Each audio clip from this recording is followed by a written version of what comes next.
Kansas City. Now, you don't have to undergo a major remodel to give your kitchen a makeover. We have interior designer Karen Mills here in the studio to show small changes we can make that have a big impact. And first off, before we get started, we want to put up a picture of the price chart of our kitchen here that you have kind of redone. So first off, here is our blank kitchen picture. So you can see nothing on the walls here, just some older pictures that we have of our kitchen here in the Better Kansas City studio. And then you came in and worked your magic, and now we have some of these some really cool pictures here, or really cool shots here that you've designed here in our kitchen. Now, first off, how can we make the most impact in our kitchen just with just accessories?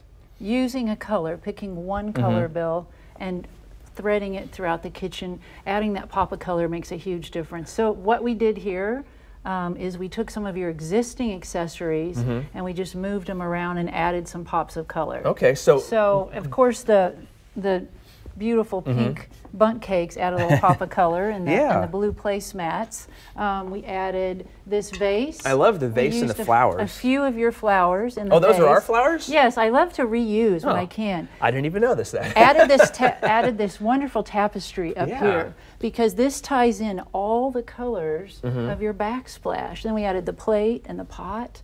And see how the colors are drawing your eye through the kitchen? Yeah. That's what you want to do. You want to draw your eye through the room that you're working on. So when you came and saw this, obviously we had this tile here on the back of the kitchen beforehand. Did you pulled those colors out and then you kind of just went and shopped or looked what you had around that kind of had those colors in it? We did, and you even had these before, so we were just incorporating some of the things you had before. And would you even maybe you could put some color on here to match, like if you found some ribbon or a tie that maybe pulled out that blue or that gray color? You could, sure. Okay. Oh yeah. But notice how there's a mix of textures too, because your kitchen has so many hard surfaces. Yeah. It has hard countertops, it has hard cabinetry, hard floors.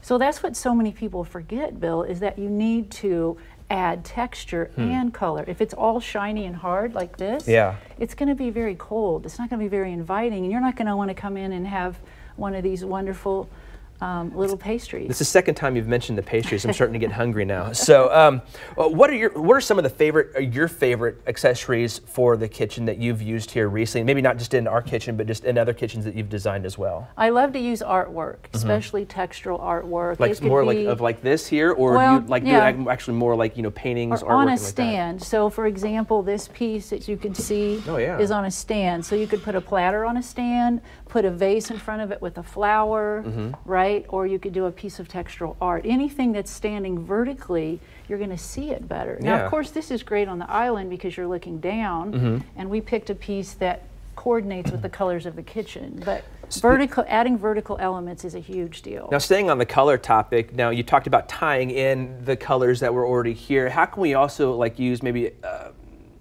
pops of color to accentuate different spots in the kitchen?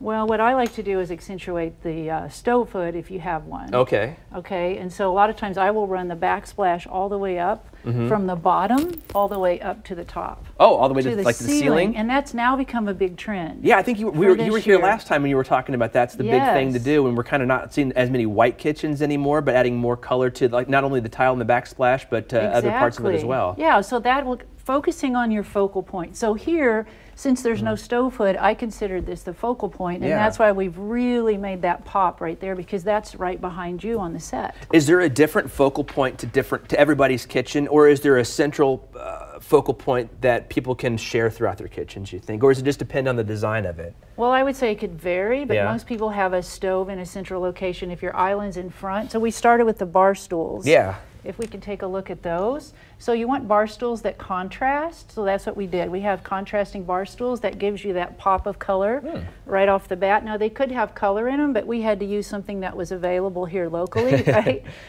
So you could have gone with a blue or a green bar stool, something a light pastel. Or do even a cover on the back of it too, if you wanted to add that color, when you walk into this space, you see the bar stools, then you see what's on the island, and then you see what's behind. Yeah. So it's drawing you in, and that's the idea of good design. It's to draw you through the room.